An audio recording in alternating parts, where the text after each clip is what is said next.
Hello friends, ज्ञान study classes YouTube channel में आपका स्वागत है। और मैंने पिछले वीडियो में बताने का प्रयास किया था कि 6ठी शताब्दी ईसा पूर्व में भारत में जो है एक धार्मिक आंदोलन हुई थी। धार्मिक आंदोलन के क्या कारण थे, तो वही धार्मिक आंदोलन के परिप्रेक्ष्य में हम देखते हैं कि ये हमारा जो है ये जैन धर्म और बौद्ध धर्म का उदय हुआ था। तो आज हम जो है जैन धर्म के पर चर्चा करते हैं, क्योंकि जैन धर्म क्या है कि सबसे बड़ा प्रभाव जो तत्कालिक कारण उस समय था वह वर्ण व्यवस्था पर प्रभाव पड़ा था। क्योंकि हम देखते हैं प्रत्येक वर्ण के लोगों को जो है जैन धर्म में आने की अनुमति मिलने लगी थी इस समय। और इस समय जो है वर्ण विभेद, द्वेष और घृणा समाप्त होने लगी थी धीरे धीरे, क्योंकि नारियों से भी जो अधिकार, धार्मिक अधिकार छीना गया था, उनकी प्रतिक्रिया भी नारियों ने इस और प्रतिक्रिया के फलस्वरूप यही हुआ कि उन लोगों के द्वारा भी जो है आकर्षित होना प्रारंभ हो गया। परिणाम स्वरूप उन्हें क्या है, एक सामाजिक छूट मिली इन्हें। और निचले वर्ण में हम विशेषकर हम देखते हैं कि वैश्य और शूद्र को भी जो है अधिक राहत महसूस हुई। इस तरह से सामाजिक तनाव दूर करने का काम किया हमारा ये जैन धर्म। जैन परंपरा के अनुसार अगर हम देखते हैं कि जैन धर्म का उदय जो है एक प्रागैतिहासिक काल में हुआ था। और ये जैन धर्म में महापुरुष 24 महापुरुष हुए जो तीर्थंकर कहा जाता है। तीर्थंकर का अर्थ यही, जो महान मार्ग को बतलाने वाले को ही तीर्थंकर कहा जाता है। प्रथम से लेकर जो है 22वें तक के जो है महापुरुष जो हुए वो पौराणिक पात्र माने जाते हैं, लेकिन 23वें से जो तीर्थंकर पार्श्वनाथ को जो है वे प्रथम ऐतिहासिक तीर्थंकर माने जाते हैं। और वे 24वें तीर्थंकर हमारा वर्धमान महावीर को माना जाता है। ये जैन धर्म के प्रवर्तकों में से सबसे महत्वपूर्ण जो है प्रवर्तक थे। वर्धमान महावीर का जन्म जो है 540 ईसा पूर्व में वज्जी गणसंघ के यात्रिक गण के कुंड ग्राम के एक क्षत्रिय परिवार में हुआ था। इनके पिता का नाम सिद्धार्थ था, जो गण के प्रमुख सरदार थे। और इनकी माता जो त्रिशला जो थी वह वैशाली के जो है लिच्छवी गण के सरदार चेटक की बहन थी। महावीर का भी विवाह जो है एक कुंडी गोत्र की एक जसोदा नामक राजकुमारी से हुआ था, और उन्हीं से एक पुत्री जो है प्रियदर्शना था, जिसका विवाह जो है अपने भतीजे वर्धमान महावीर के भतीजे जमाली से किया। यानी वर्धमान महावीर अपने पिता के जो है द्वितीय पुत्र होने के कारण बड़े भाई इसके नंदी वर्धन को राजगद्दी मिली थी। और इस तरह से देखते हैं कि वर्धमान अपने बड़े भाई की आज्ञा लेकर के वह 30 वर्ष की आयु में ही जो है वैराग्य अर्थात संन्यास जो है ग्रहण कर लिया।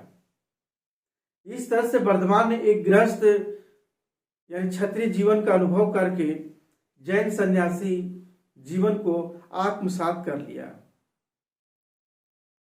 जैन कल्पसूत्र के अनुसार महावीर 11 महीने तक वस्त्र धारण किए रहे।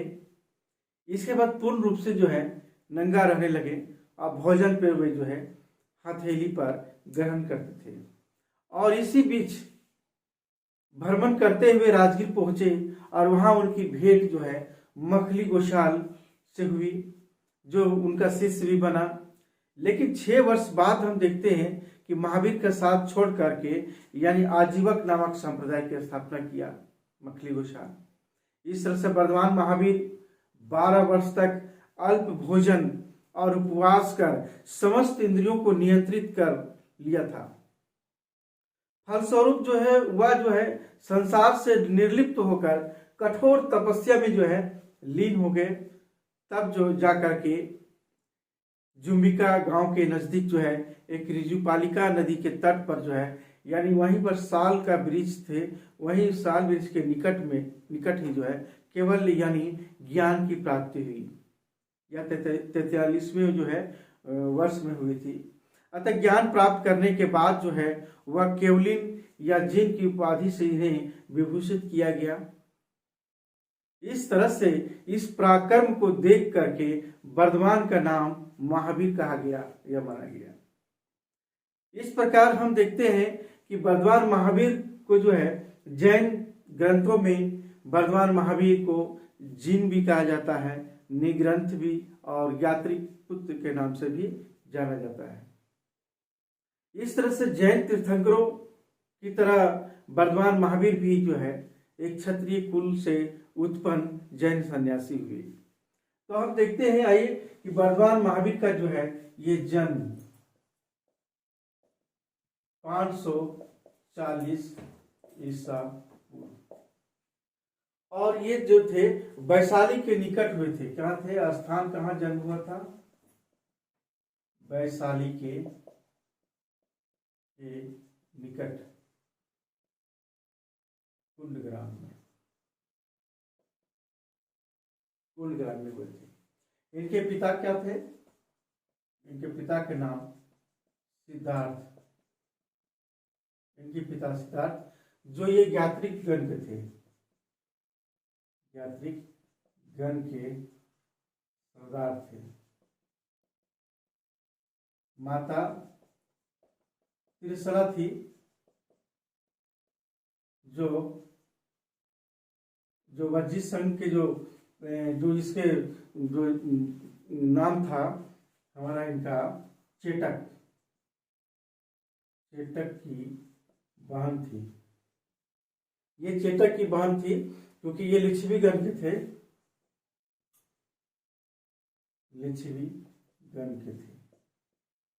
तो इस तरह से ये माता। इसी तरह जो है इनका मूल नाम क्या था? इनका मूल नाम वर्धमान। बड़े भाई नंदीवर्धन, बड़े भाई के नाम नंदीवर्धन, और पत्नी जसोदा, जो कुंडीय गोत्र के थे। पुत्री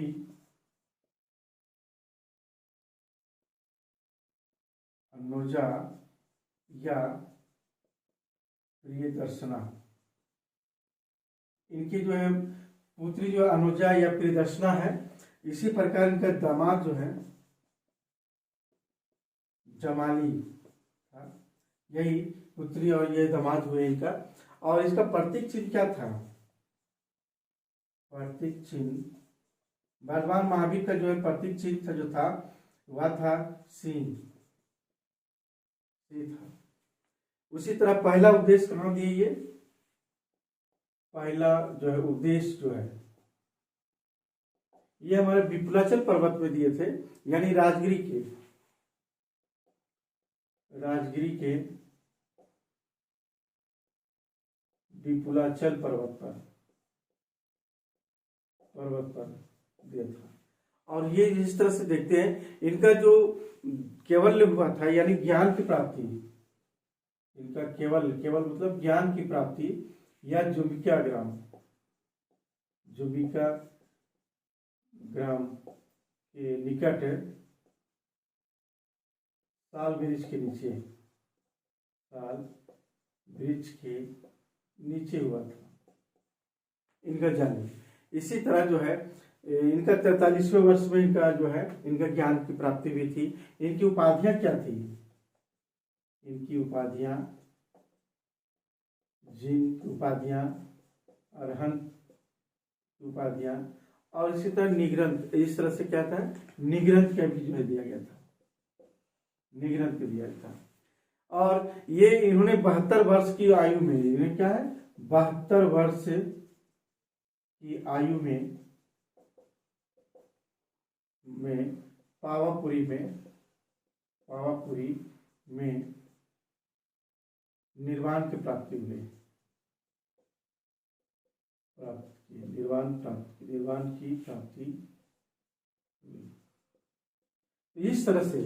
और एक बात है कि जिस तरह से जो है एक और बताने के प्रयास है, संलेखना किसको बोलते हैं? क्योंकि ये पूछा जाता है संलेखना, क्योंकि वर्धमान महावीर की जो मृत्यु हुई थी कैसे हुई थी? वो अपने निर्वाण की प्राप्ति हुई थी। इन्होंने अन्न जल को त्याग करके एकदम साधना में लीन हो जाना, तो वह है अन्न जल को त्याग करके, अन्न जल को त्याग कर मृत्यु को वरण करना, मृत्यु को वरण करना, यही हमारा सलेखना कहा जाता है। भगवान महावीर ने भी इसी तरह किए थे। इसी तरह हमारे चंद्रगुप्त मौर्य ने भी ये किए थे। बहुत सारे से जैनाचार्य जो थे उस सलेखना के विधि के द्वारा ही जो है अपना मृत्यु को वरण करते थे, यानी निर्वाण की प्राप्ति करते थे। इसी तरह हम अगला देखते हैं। इस तरह से देखते हैं कि जैन धर्म जो है, ये संप्रदाय के बारे में देखते हैं कि जैन धर्म में संप्रदाय कैसे हुआ था, जैन धर्म के बारे में। क्योंकि हम देखते हैं कि ये जो इस तरह से ज्ञान की प्राप्ति के बाद जो है वर्तमान महावीर जो है जैन धर्म का प्रचार प्रसार करने लगे और गांव-गांव, कस्बों नगरों में जो है घूमने लगे, घूम घूम कर अपने ज्ञान का जो है प्रचार करने लगे।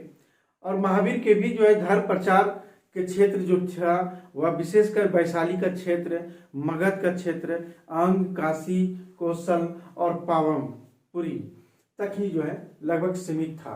उन्हें इस क्षेत्र में देखते हैं कि राज परिवारों के साथ अच्छा सहयोग मिल चुका था, क्योंकि इन्हें 5 ममेरी बहन जो वैशाली के चटक के पुत्री चेलना जो था, चेलना का जो विवाह था वह मगध के जो राजा बिंबिसार से हुई थी। उसी तरह मृगावती का जो है विवाह जो है कौशाम्बी राजा स्थानिक के साथ हुई थी। इसी तरह हम देखते हैं कि इस समय जो है पद्मावती का भी जो विवाह चंपा नरेश दधिवाहन से हुई थी। तो फलस्वरूप इन राजाओं ने जो है देखते हैं कि महावीर को धर्म प्रचार में काफी सहयोग किया, और सहयोग रहा होगा क्योंकि आपके पास ममेरी बहन थी। लेकिन इनमें से कुछ ममेरी बहन और मामा भी कुछ लोग इसके जो है अनुयायी बने, और इस तरह से इन क्षेत्रों में यानी ज्ञान महावीर ने जो है ज्ञान प्रसार करने के लिए प्रारंभ, क्योंकि इसके समय में ज्ञान प्रचार, इसके पहले जो पार्श्वनाथ के जो ज्ञान थी उसका भी प्रचार प्रसार जो है कुछ जो है अनुयायी यहाँ पर थे। इन क्षेत्रों में महावीर ज्ञान प्रचार करने के लिए काफी जो है इनके अनुयायी भी बने। तो इस तरह से हम देखते हैं कि संप्रदाय के बारे में कि जैन ग्रंथ कैसे हुआ। तो हम देखते हैं ये उत्तराध्यायन यानी उत्तराध्यायन जो है सूत्र के अनुसार क्या है कि संप्रदाय ये पार्श्वनाथ का और दूसरा हमारा क्या था, ये हमारा महावीर का ये संप्रदाय था नाटपुत संप्रदाय। माना जाता है कि यही नाटपुत संप्रदाय महावीर का था, और पार्श्वनाथ का जो था हमारा वह था हमारा निग्रंथ था। क्या था? निग्रंथ संप्रदाय। तो इस समय जो है क्या था कि तिंडुल श्रावस्ती के, ये श्रावस्ती है, और श्रावस्ती के जो है तिंडुल उद्यान में यानी तिंडुल उद्यान में संवाद हुई। क्या हुई? संवाद हुई। और यह किसके बीच में हुआ? या जो है पार्श्वनाथ के जो अनुयायी थे वह हमारा क्या थे? केसी थे। और हमारा जो महावीर या नाटपुत संप्रदाय के जो थे वह नाम था गौतम था। ये दोनों के बीच में संवाद हुआ, यानी शस्त्रार्थ भी हुआ, और इस तरह से जो है जैन संप्रदाय का उदय हुआ।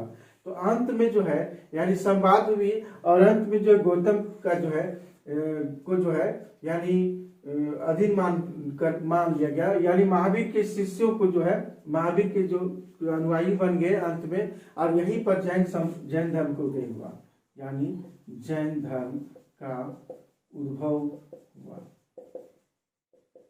यही तिंडुल उद्यान में, यहीं पर जो है दोनों के बीच में काफी शस्त्रार्थ भी, संवाद भी, अंत में जो है केसी ने हार मान ली और गौतम यानी उनसे जो है शिक्षा यानी महावीर की शिक्षा को ग्रहण कर लिया। और इसी तरह जो है यहीं पर जो महावीर ने जैन धर्म का जो है उदय माना जाता है। इसका जैन धर्म का प्रसार हम देखते हैं मगध जो मगध नरेश यानी मगध की जो है अंग जो है काशी यानी धर्म का प्रचार। अब हम देखते हैं जैन धर्म का प्रचार, जैन धर्म का प्रसार खास करके जो है किन किन क्षेत्रों पर पड़ा, या जो है वैशाली, मगध, अंग, कौशल, पावापुरी, यानी इन क्षेत्रों पर जो है लगभग काशी तक सीमित रहा। क्या है? सीमित रहा। यानी इन क्षेत्रों पर क्योंकि इनके जितने भी परिवार से संबंधित थे सभी थे। लिच्छवीगण के सरदार कौन थे? यानी लिच्छवीगण के सरदार ये क्या थे? चेटक थे। क्या थे? चेटक थे। इसी तरह हमारा यहाँ पर जो है यात्रीगण का यानी यात्रीगण के सरदार कौन थे? ये हमारे सिद्धार्थ थे। तो चेटक की जो बहन थी वह त्रिशला थी। क्या थी? त्रिशला और सिद्धार्थ के में क्या हुआ? विवाह हुआ। और विवाह होने के बाद ये जो है 3 पुत्र हुए। एक हमारा नंदीवर्धन और दूसरा हमारा जो है सुदर्शना इनकी थी पुत्री, सुदर्शना। और तीसरा हमारा वर्धमान महावीर, ये हुआ। तो चेटक जो है ये लिच्छवीगण के सरदार थे और चेटक की बहन त्रिशला थी जिनसे सिद्धार्थ का विवाह हुआ। और जो विवाह हुआ तो उससे 3 हुए, नंदीवर्धन, सुदर्शना और वर्धमान महावीर। तो चेटक के भी पुत्री क्यों थी? यानी इनकी पुत्री 5 पुत्री थी इनका भी। तो पद्मावती, एक का नाम है पद्मावती। क्या है? पद्मावती। इनका जो विवाह जो हुआ था वह भी अंग नरेश से हुआ था। क्या था? अंग नरेश दधिवाहन से हुआ था। और ये इनकी जो पुत्री थी यानी पद्मावती का यानी इनका पुत्री का नाम जो था वह क्या नाम था? वह है चंदना। क्या है? चंदना। और चंदना जो है ये जैन यानी ये जो जैन धर्म की जो है यानी जैन संघ की प्रथम भिक्षुणी बनी। जैन संघ की प्रथम भिक्षुणी बन जाता है। इसी प्रकार हम देखते हैं चेलना है एक पुत्री का नाम चेलना। यानी चेलना का जो विवाह हुआ था वह भी मगध नरेश बिंबिसार से। यानी मगध नरेश बिंबिसार से, ये बिंबिसार से हुआ था चेलना का। वो चेलना भी जैन संघ की जो है यानी जैन धर्म की यानी जैन संघ की प्रथम श्राविका यानी प्रथम श्राविका सदस्य बनी। तो इस तरह से जो है चेलना का जो मगध नरेश बिंबिसार से हुआ और वह जैन संघ की प्रथम श्राविका की सदस्य बनी हमारा ये चेलना। और दूसरा हमारा पद्मा। इसी तरह जो है ये पूरे जो क्षेत्र है में जो है प्रसार करने में काफी सहयोग किया। इसी प्रकार हम देखते हैं कि प्रथम शिष्य इनका कौन था? यानी प्रथम शिष्य जो थे इनका जमाली थे। ये जमाली ही प्रथम शिष्य बने थे। और इनके एक और जहां जो दीक्षा दिए थे यानी हम देखते हैं राजगिरी के राजकुमार को भी दिया। यानी राजगिरी के राजगिर के जो राजकुमार थे मेघ कुमार को जो है शिक्षा दिया। उसी तरह है कुंडग्राम का कुंडग्राम के, यानी वहां के जो जो कुंडग्राम के नाम था ब्राह्मणी, एक था कुंडग्राम के देवनंदा, देवनंदा को दिया था क्योंकि ये ब्राह्मणी थी, उनको भी दिया गया। और साथ साथ में क्या दिया, ऋषभ दत्त को भी जो है इन्हें दिया गया था, यानी दीक्षित किया था जैन धर्म में। कौशाम्बी में भी देखते हैं कि कौशाम्बी में वत्स, यानी वत्स के राजा शातनिक के पुत्र, वत्स के राजा शातनिक के पुत्र उदयन को भी दिया गया, यानी इन्हें भी जो है ज्ञान दीक्षित किया गया। तो इस तरह से अब हम देखते हैं कि जैन धर्म का जो है जैन संघ के बारे में आप लोग नोट कर लेंगे। इस तरह से हम अगला देखते हैं कि जैन संघ, यानी जैन संघ, ये सबसे पहले हम देखते हैं कि जैन संघ यानी यही पर हुआ था, यानी राजगीर के विपुलाचल पर्वत पर, यहीं पर जो है हुआ था, राजगीर के विपुलाचल पर्वत का जैन संघ। और यहां पर हम देखते हैं 11 ब्राह्मण शिष्यों को दिया गया था। क्या था? 11 ब्राह्मण शिष्यों को दीक्षित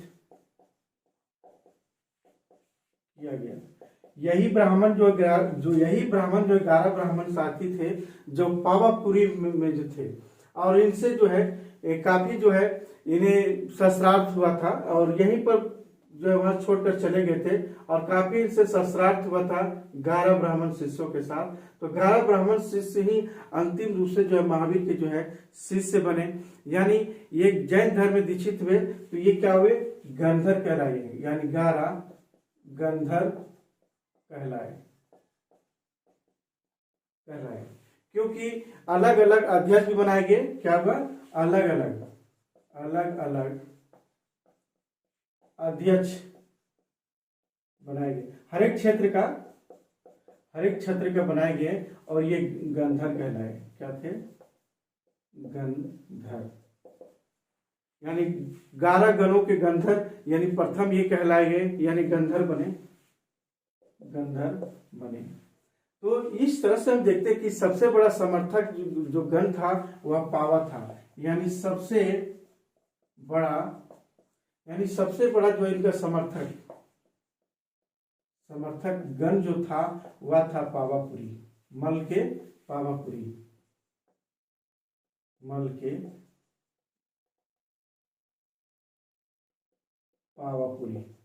तो यहाँ पर हुआ था पावापुरी, और हम यहीं पर जो है काफी शस्त्रार्थ करके यहीं पर किया था, लेकिन अंतिम रूप से 11 ब्राह्मण शिष्यों को जो है दीक्षित करके और 11 अलग अलग क्षेत्रों के अध्यक्ष बना दिए गए जो गंधर कहलाए। हम यहाँ देखते हैं कि 11 में से यानी इंद्रभूति और सुधर्मा को छोड़कर महावीर के समय ही निर्वाण की प्राप्ति कर ली थी, यानी महावीर के समय में सभी का जो है निर्वाण यानी मृत्यु वरण हो चुकी थी, सिर्फ इंद्रभूति और सुधर्मा जो है बचे हुए थे। तो महावीर के बाद हम देखते हैं अंतिम गंधर कौन बने? महावीर के बाद ये हमारा इंद्रभूति जो है ये जैन आचार्य बने। इंद्रभूति के बाद जो है हम देखते हैं कि सुधर्मा, यानी हम देखते हैं महावीर के बाद अंतिम में इंद्रभूति के बाद जो है सुधर्मा बने जैन आचार्य, सुधर्मा बने। इसके बाद हम देखते हैं कि सुधर्मा ने अपने शिष्य को, सुधर्मा जो है अपने शिष्य जम्बू, यानी जम्बू जैन आचार्य बने, जम्बू आचार्य बने। इस तरह से हम यहाँ देखते हैं कि महावीर की जो मृत्यु हुई थी, ये मल के पावापुरी में ही निर्वाण प्राप्त किए थे।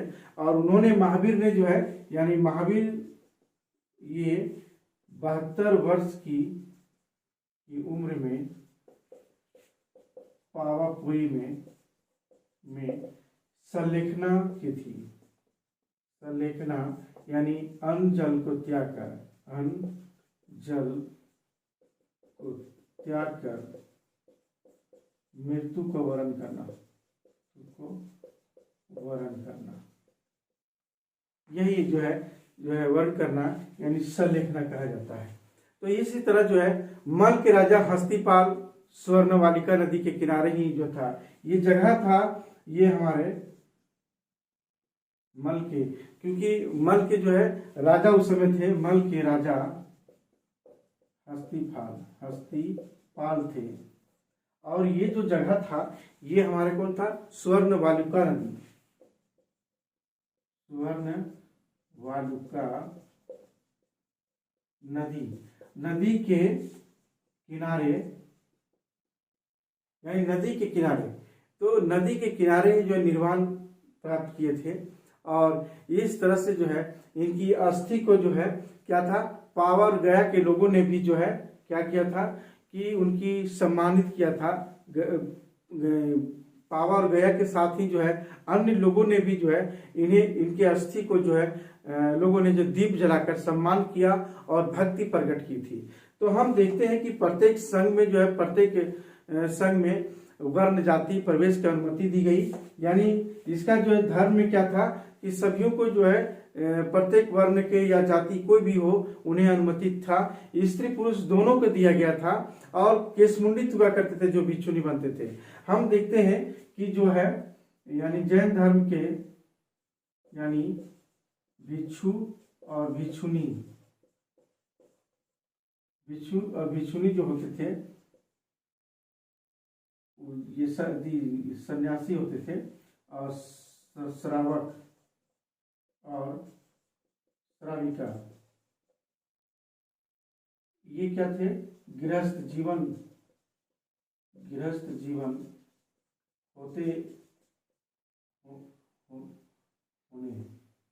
जीवन होने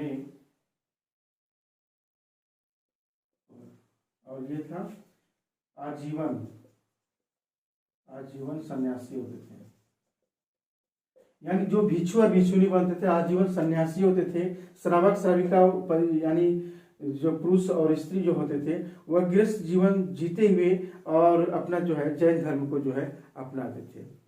तो इस तरह से था। जैन धर्म को प्रवेश को क्या बोलते हैं, जैन धर्म में प्रवेश को क्या कहा जाता है, निष्क्रमण।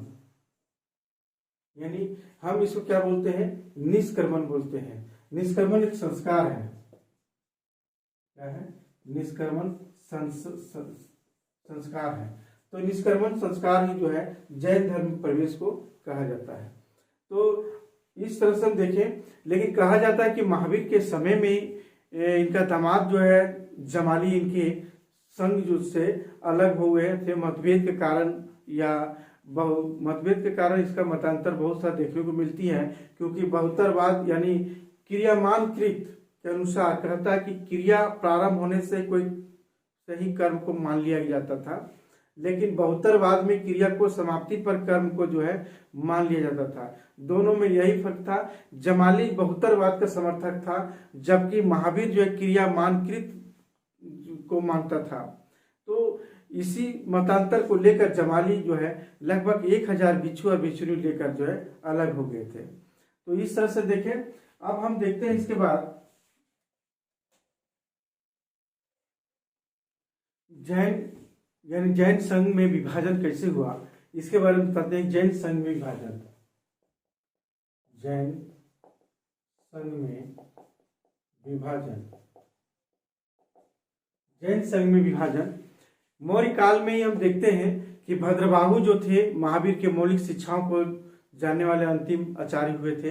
भद्रबाहु का शिष्य जो था स्थूलभद्र था, वह मगध का निवासी था, क्योंकि चंद्रगुप्त मौर्य के काल में ही जो है यहाँ पर क्या था, 12 वर्ष तक जो है क्या था, दुर्भिक्ष पड़ा था। यानी इस समय, यानी चंद्रगुप्त मौर्य के काल में 12 वर्ष जो है,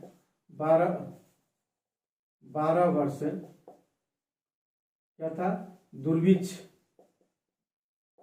यानी अकाल हुआ था। इसी समय जो है भद्रबाहु क्या था, भद्रबाहु और स्थूलभद्र ये दो थे। तो इसी समय जो है 12 वर्ष तक जब यहाँ अकाल पड़ा, तो अकाल पड़ने के बाद जो है भद्रबाहु का हुआ, श्रवण बेलगोला चल गए। भद्रबाहु कहाँ चल गए, श्रवण बेलगोला यानी कर्नाटक चल गए थे यहीं पर। और जब इसी तरह जो है दुर्भिक्ष के बाद यानी यहाँ पर जो अकाल जब समाप्त हो गई, तब वहां से वापस लौटने पर जैन नियम के अनुसार आचरण नहीं करते देखकर स्थूलभद्र और इसके जितने भी अनुयायी जो थे वो क्या किए, इनके बहिष्कृत करने की धमकी दिया जाने लगा। स्थूलभद्र ने क्या किया, पाटलिपुत्र में एक 4वीं शताब्दी में हम देखते हैं कि 4वीं शताब्दी ईसा पूर्व में जो एक सभा बुलाई गई, यहीं पर पाटलिपुत्र में एक जैन सभा बुलाई गई, जैन सभा बुलाई गई। और यहीं पर हम देखते हैं कि यही पाटलिपुत्र में कि 12 अंग की रचना की गई। क्या की, 12 अंगों की रचना की गई। ये था हमारा 4वीं शताब्दी ईसा पूर्व, यानी 4वीं शताब्दी ईसा पूर्व, यानी 4वीं शताब्दी ईसा पूर्व में ये पाटलिपुत्र में एक जैन सभा बुलाई गई। यहीं पर 12 अंगों की जो है रचना की गई और महावीर के मूल शिक्षा घोषित की गई, और महावीर के मूल शिक्षा घोषित की गई। इस तरह से महावीर के, इसके बाद जो है क्या हुआ कि इस समय जो है जैसे ही जो है घोषित किया गया, लेकिन श्वेत वस्त्र पहनना उचित नहीं माना। इस समय कहा गया था कि श्वेत वस्त्र उचित माना कौन, भद्रबाहु ने सभा ग्रंथों की मान्यता नहीं दी, क्योंकि ये श्वेत वस्त्र पहनते थे और श्वेत वस्त्र पहनना भद्रबाहु नहीं माना, और इनकी जितनी भी मान्यता थी वो मान्यता को इनकार कर दिया। तो फिर भद्रबाहु क्या हुआ, इसी समय जो है चंद्रगुप्त मौर्य के साथ जो है श्रवण बेलगोला चल गए थे। तो हम देखते हैं कि जो मगध में जो रहा, यानी जो मगध में रहा वह हमारा क्या कहलाया, श्वेतांबर कहलाया, यानी श्वेतांबर कहलाया। और ये क्या था कि स्थूलभद्र के नेतृत्व में, क्या था, स्थूलभद्र के नेतृत्व में। और ये हमारा दक्षिण में था, यानी दक्षिण में क्या था, वह क्या कहलाया, दिगंबर कहलाया, या भद्रबाहु के नेतृत्व में, भद्रबाहु के नेतृत्व में। तो इस तरह से यहीं पर जो है श्वेतांबर और दिगंबर का जो है पड़ता है, यहीं पर श्वेतांबर और दिगंबर का जो है अलग होते हैं। फिर बाद में जो है हम देखते हैं कि वल्लभी में, यानी गुजरात में इस समय जो राजा जो थे, यानी 512 ईस्वी में क्या था कि वहां के जो राजा थे देवर्धिगण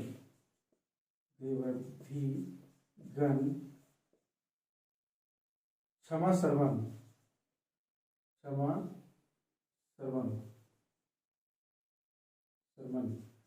इनका नाम है कि देवर्धिगण क्षमा सर्वन की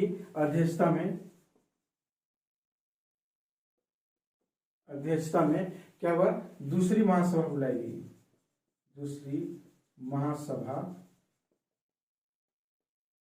बुलाई गई, पहली हमारा पाटलिपुत्र था, दूसरा हमारा वल्लभी था।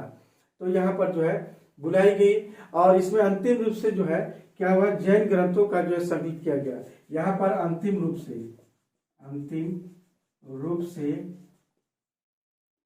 यानी अंतिम रूप से जैन ग्रंथों को संकलित किया गया, जैन ग्रंथों को संकलित किया गया। इस तरह से इसी तरह हम देखते हैं कि जैन साहित्य में भी जो है, यानी हम देखते हैं जैन साहित्य, महावीर ने भी अब उपदेश जो था, अब हम देखते हैं जैन साहित्य के बारे में।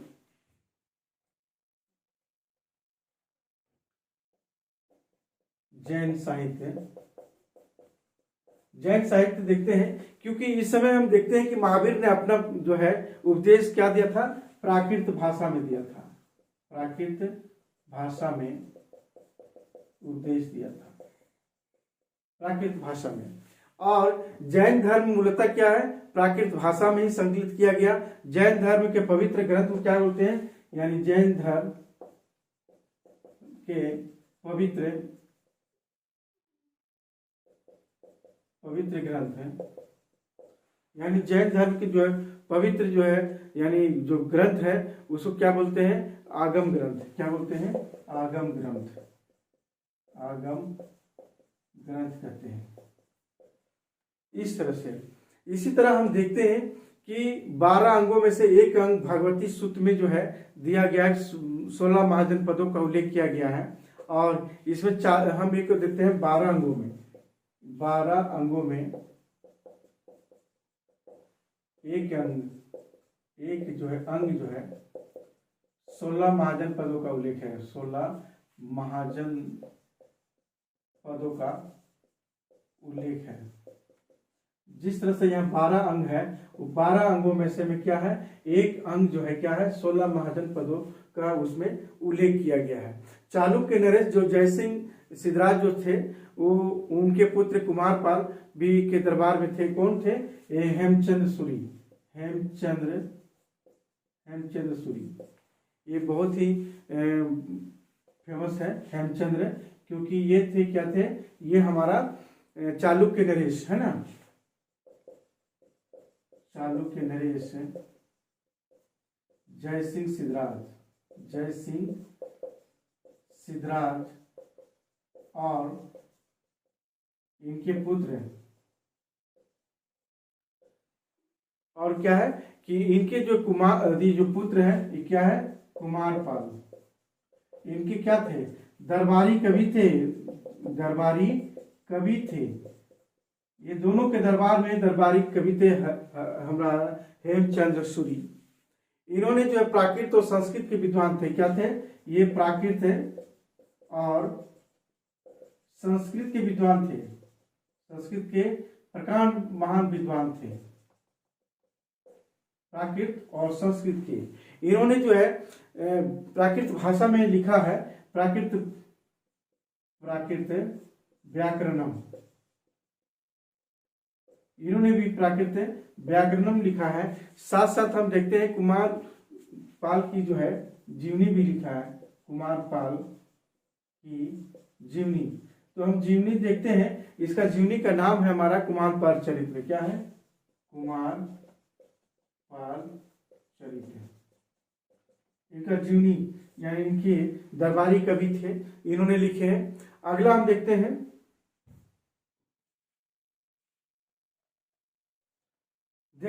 अगला की जो है हेमचंद्र का ही जो है लेख, हेमचंद्र का त्रिषष्टि शलाका पुरुष चरित्र। इनका जो है इसमें क्या दिया हुआ है कि 63 महान व्यक्तियों का जो दिया हुआ है, 63 जो है महान व्यक्तियों का, यानी 63 जो है महान व्यक्तियों की जीवनी दिया गया है, कि महान व्यक्तियों की जीवनी दिया गया है। और साथ साथ में क्या दिया है, महावीर के जीवनी भी दिया गया है। उन्हीं में से में जो है महावीर की जीवनी दिया गया है, और वह है हमारा महावीर चरित्र ये दिया गया है। इसी तरह चंद्रगुप्त कालीन जो है जानकारी भी मिलती है इससे। क्या बोलते हैं? चंद्रगुप्त मौर्य कालीन, चंद्रगुप्त मौर्य कालीन दुर्भिक्ष की जानकारी मिलती है। जिसमें अकाल पड़ी थी उसकी भी जो जानकारी इसी जो है से हमारा ग्रंथ से पता चलता है। भद्रबाहु का श्रवण बेला का निवास जो उसका भी वही दिया गया है, यानी भद्रबाहु का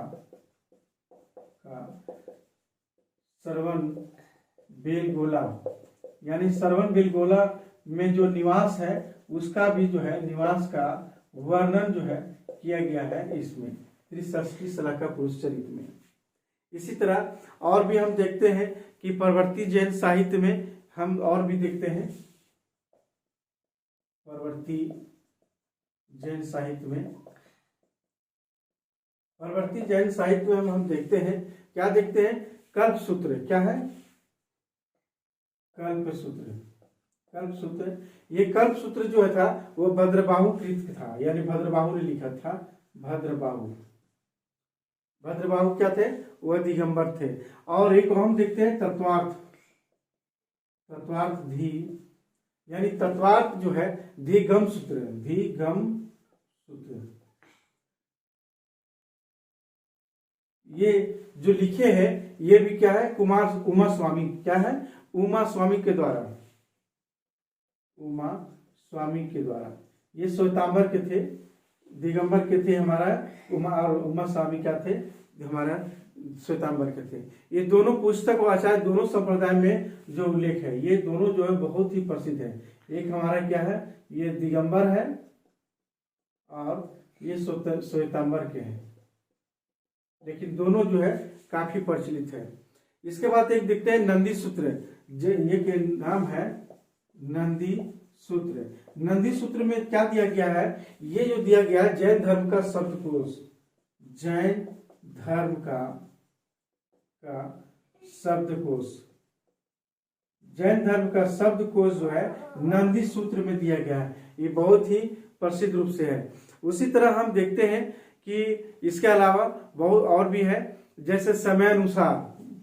क्या है? सभी ग्रंथों का नाम समयानुसार, समयानुसार। उसके बाद है प्रवचन सार, प्रवचन सार, प्रवचन सार। इसके बाद वह नियम सार,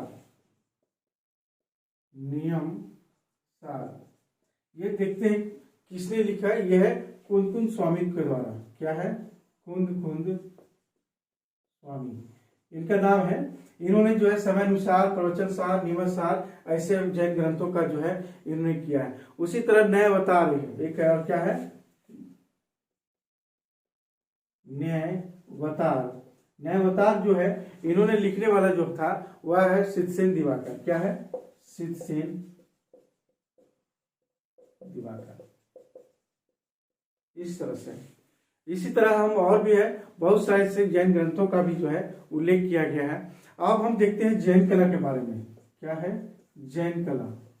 जैन कला के बारे में या हम बताएं कि ये जैन मंदिर या स्मारक के रूप में हम कहाँ कहाँ इसका देखते हैं जैन कला का। सबसे पहले देखते हैं मथुरा। क्या है? मथुरा,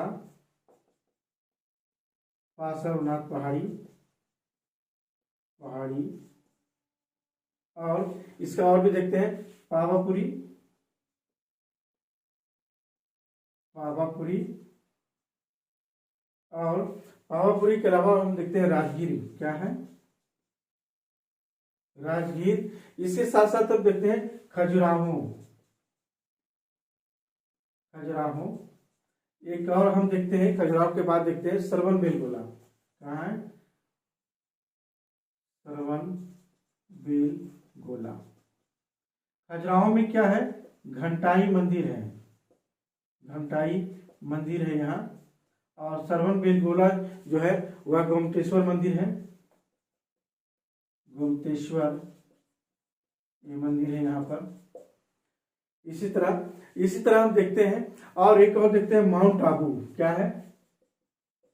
माउंट आबू, यानी माउंट आबू जो है यहाँ पर भी जो है ये दिलवाड़ा का जैन मंदिर है। माउंट आबू में जो है क्या है? दिलवाड़ा का जैन मंदिर है। राजस्थान जिसको बोलते हैं, क्या है, राजस्थान, भीलवाड़ा का जैन मंदिर, ये 11वीं शताब्दी का है। ये क्या है, 11वीं शताब्दी का है, माउंट आबू का जो बनाया गया है। उसी तरह सरवन बेलगोला में जो बनाया गया गोमतेश्वर मंदिर, ये भी हमारा 10वीं शताब्दी का है। कब है, 10वीं शताब्दी का, ये 10वीं शताब्दी का है। इसी तरह जैन गुफाएं भी हैं। जैन गुफाएं,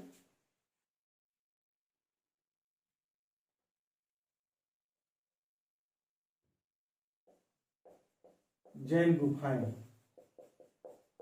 जैन गुफाएं के बारे में हम देखते हैं कि हाथी गुम्फा उड़ीसा में है। क्या है, हाथी गुम्फा, हाथी गुम्फा।